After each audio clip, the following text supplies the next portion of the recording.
All right, welcome back to the channel. I am so amped up about the Showtime cards that got released yesterday. Got to do a follow-up video after I watched an interview with the Charlo brothers who started bickering back and forth. I don't know if a lot of people noticed this, but they started bickering back and forth about who was going to be the headliner, and they also talked about the fact that with this pay-per-view that they are going to co-headline, I guess is the best way to say it, that they've arrived as legitimate pay-per-view stars, and also they need to be placed where they belong in the top 10 pound for pound fighters in the world, because both of those dudes deserve it. And so they talk about their fights coming up. Let's talk about that in this video.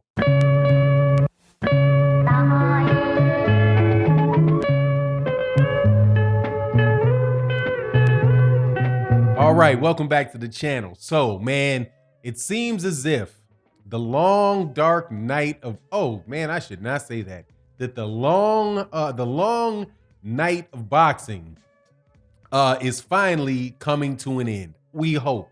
There's an excellent fight card named by Showtime that came out yesterday. Now, I did videos yesterday about fights that I know had been made, specifically the Gervonta Davis versus Leo Santa Cruz fight and the Jermell Charlo versus Jason Rosario fight, which I think are the two big fights that came out that were announced, right? But I didn't know that the Jermell Charlo versus Sergey Derevyanchenko fight was going to be on the same fight card as Jermell Charlo. Now, some people had alluded to that in my comment stream, in the live streams that I had yesterday, but I didn't know, right? Because like I said, I don't try to be Mr. Insider. I really do try to get news and things as they come, right? As they come off the press, like everybody else, so that I can just give you, my thoughts based on the information that's out there that you guys have access to.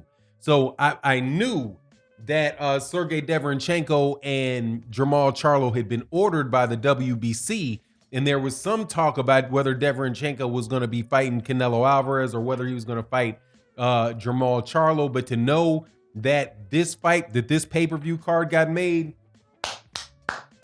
man, excellent. Now, I don't know who else is going to be on the undercard, but just these two fighters being on the same card together on a pay-per-view, it's got to be worth it. Absolutely, positively worth it. We'll see as time goes on, how much they charge for it. But dude, is absolutely terrific. Now, this puts the Charlo brothers in a great position, like I said in the introduction to the video, because this will be, I do believe they said that theirs is in September, and yeah, theirs is in September, and then after that is Gervonta Davis versus Leo Santa Cruz. So for those guys to get on pay-per-view on Showtime and do any type of decent numbers, and I really believe that they can do it, because this will be the first legitimate fight card since Deontay Wilder versus Tyson Fury. And this fight card is like, these are two extremely good fights, not just kind of good fights, extremely good fights.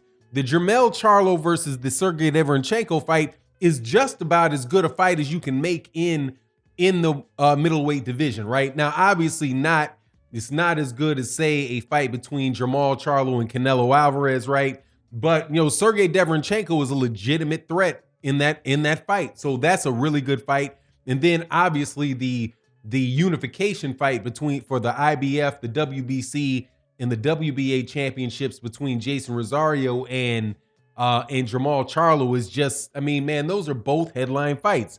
Now, as far as who's going to actually headline the fight, that is up in the air, but that is a conversation that is going on between those two brothers, man. Now, the reason that I say that is, Jermell Charlo said and I think you can see, well, I know that you can see this interview that took place, the press and the formal announcement and the interviews that took place with the press. You can see that over on Fight Hype. But Jermell Charlo started answering the question first, and he said, "Hey, that this, last time we fought on the same card, that Jermall went last, I went first. So it seems only right this time that I'm gonna go first and he's gonna go second. Also, I have, it's a 3-belt unification thing, so which is a more important fight than a one belt fight against a Jermall Charlo's fight against his mandatory. But then Jermall, when he was interviewed, said, "Oh, well, we don't know who's gonna go first.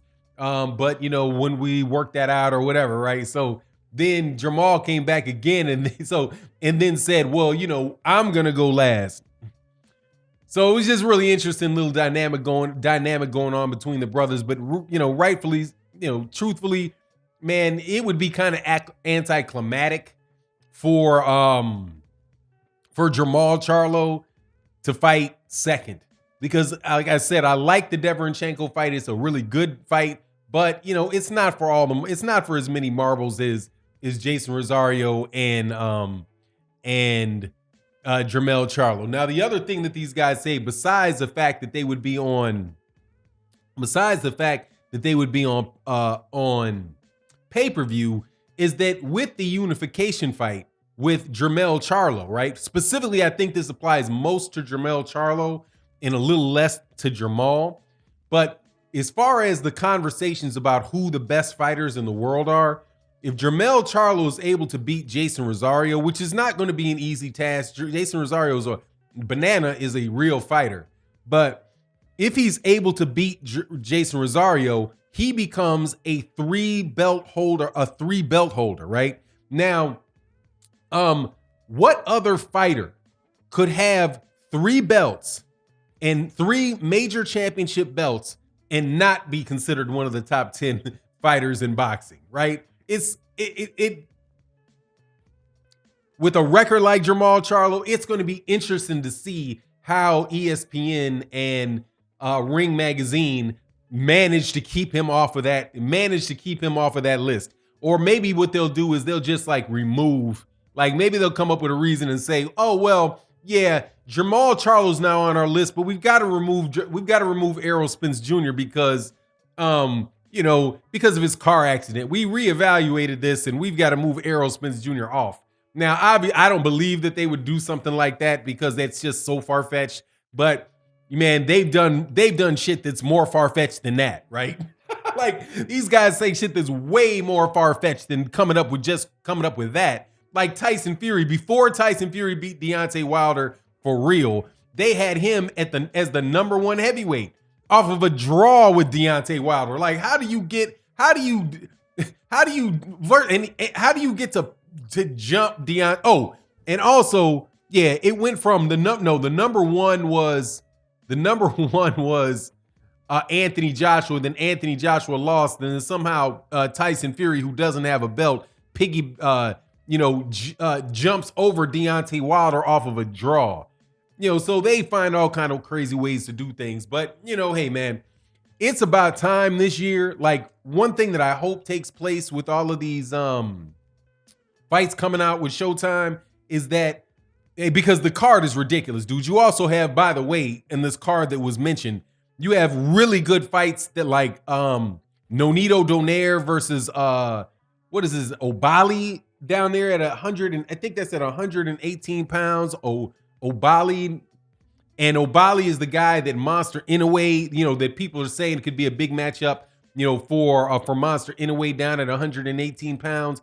That fight is being made. Then you also have a really good fight, which could be for the next IBF mandatory for Errol Spence Jr., and that would be Sergey Lipinets versus what is his guy's name, man? Abukarov. That's a solid fight right now. Is that some headlining fight? No, but it's a solid. That's a solid fight against. It can go either way, right? And Nonito Donaire versus Obali can go either way. Even though I think Obali, I would favor Obali in that, because I think Obali's just really strong. And Nonito Donaire is clearly a bit passive. But you also have like Erickson Lubin. I think Erickson Lubin is fighting on the card. Goshaw is fighting on the card. It's just an incredible card. I'm super amped up about it. But anyway, that's my take on the matter. You let me know what you think. But at a certain point in time, these guys got to put these Charlos, Gervonta Davis, Devin Haney, and these guys on top 10 pound for pound list, because that shit's only right. But anyway, it is what it is. You let me know what you think in the comment section. And with that, I'm out. Peace.